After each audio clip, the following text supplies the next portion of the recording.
At 64, Ricky Gervais is still as bold, hilarious, and unpredictable as ever, but there's one question fans can't stop asking.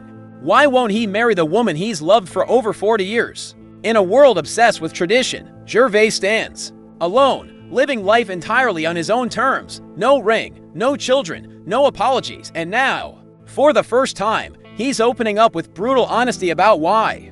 If you think this is just another celebrity love story, think again. This is raw, real, and refreshingly rebellious. Stay tuned, because what he reveals might just change how you see commitment forever.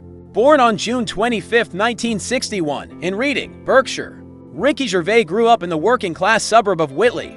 His father, Lawrence Gervais, was a French-Canadian laborer, and his mother, Eva, was a homemaker. He was the youngest of 4 children. Life wasn't glamorous, money was tight, but the house was always filled with humor.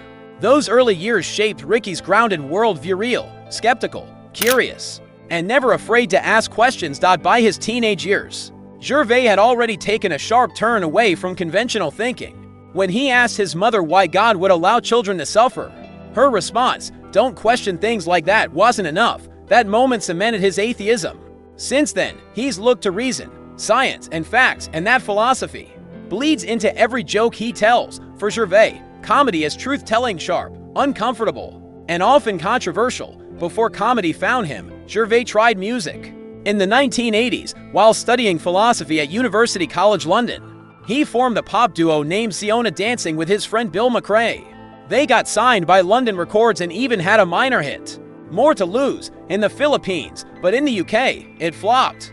Looking back, Ricky laughs it off, saying he always knew pop stardom wasn't his path. After music, Gervais found himself in radio at XFM, a London station. There, he met Stephen Merchant, a young intern who would become his creative partner.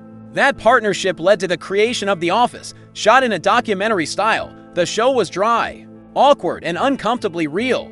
At first, networks weren't sure what to make of it, but when The Office aired on BBC Two in 2001, it struck a chord. The show followed David Brent, an oblivious, cringe-inducing office manager at a paper company, and Slough, played by Gervais himself.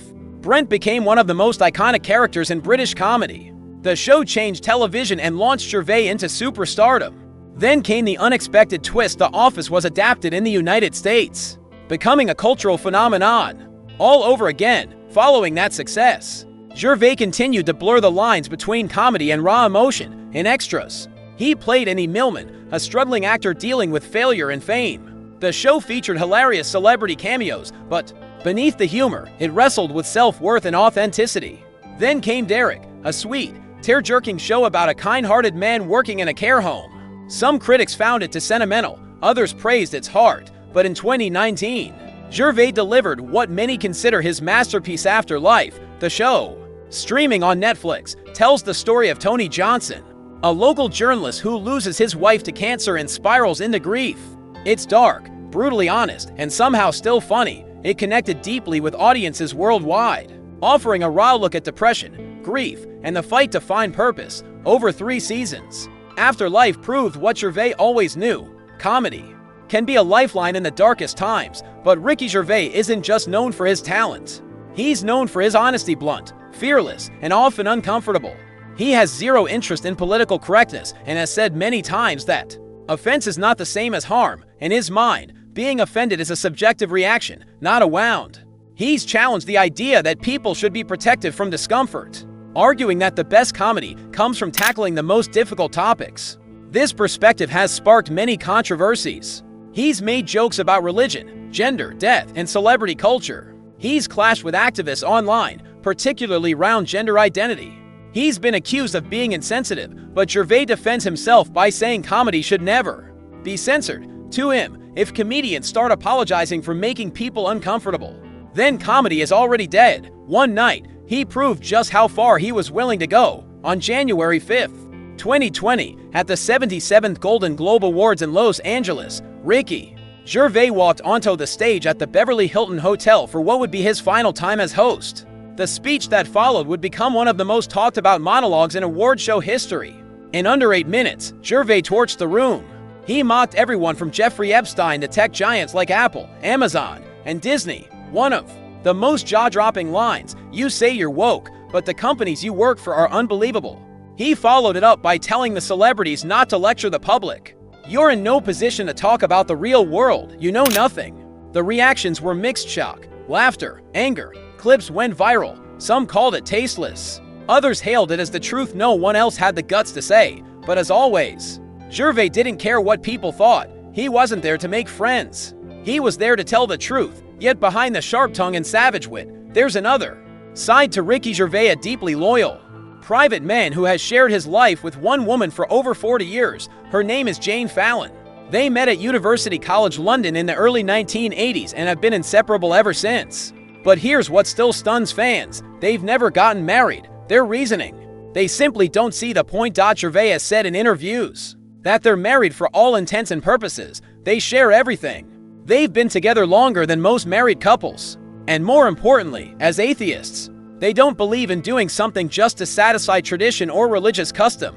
There is no God, Gervais has said bluntly. So why would we do a ceremony before him? They've also chosen not to have children.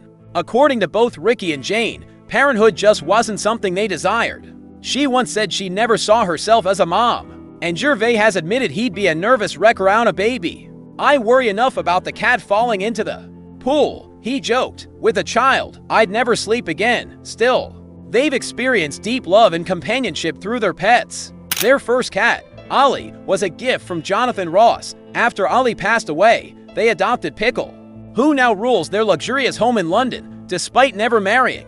Gervais and Fallon pool their finances, support each other's careers, and share a life that's both quiet and strong, but it wasn't always mansions and luxury. Jane Fallon remembers the lean years when they couldn't afford heating, when they lived in a cramped London flat and struggled to pay bills. Those experiences bonded them in a way that no marriage license ever could. Today, Gervais is worth over £100 million, and Fallon, a successful author and producer, is worth £3 million in her own right. Jane Fallon has built a successful and respected career in her own right, far from the shadow of her famous partner. With a portfolio of best-selling novels like Getting Rid of Matthew, Faking Friends, and Worst Idea Ever, she has proven herself as a sharp, witty, and relatable storyteller. What's most remarkable is how she and Ricky Gervais have always maintained clear boundaries between their professional lives. There's no competition, no pressure to outshine each other, just mutual admiration and support. Jane is proud of her independent success, and Ricky is equally proud of her achievements. Their relationship is refreshingly private in a world obsessed with public image and celebrity spectacle. There are no flashy appearances, no red carpet drama, no attention-seeking social media posts, and no tabloid gossip chasing them down. Just two people who have chosen to live life on their own terms, quietly, honestly, and with deep mutual respect. For over 40 years, they have been together, steadily defying the norms and conventions that society often expects couples to follow.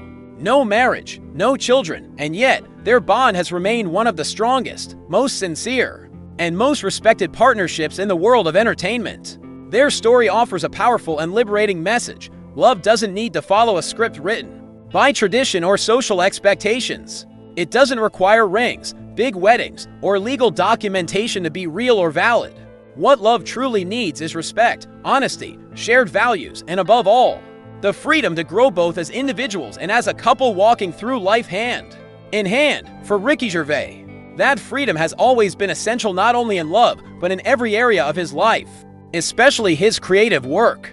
As a writer, comedian, and actor, Gervais has never been afraid to break the mold. His body of work reflects a unique blend of humor, depth, and social commentary. In The Invention of Lying, he flipped the moral compass of a world that only knew the truth. In Ghost Town, he played a cynical dentist who learns empathy through a strange gift. His show Extras hilariously peeled back the layers of fame, while Afterlife became an emotional masterpiece, exploring grief, love, and the search for meaning after loss. Through it all, Gervais has remained unapologetically himself, but nothing compares to The Office. The awkward, often painful realism of David Brent still resonates with millions, and through all his roles, Gervais remains true to who he is: bold, brutally honest, and never afraid to question the norm. That's not just talent, that's legacy. He chose truth over tradition and lived life in his own terms. That's what makes Ricky Gervais more than just a comedian. He's a voice worth hearing. If his story made you think, laugh, or question, don't forget to like, share, and subscribe for more powerful stories just like this. Thanks for watching.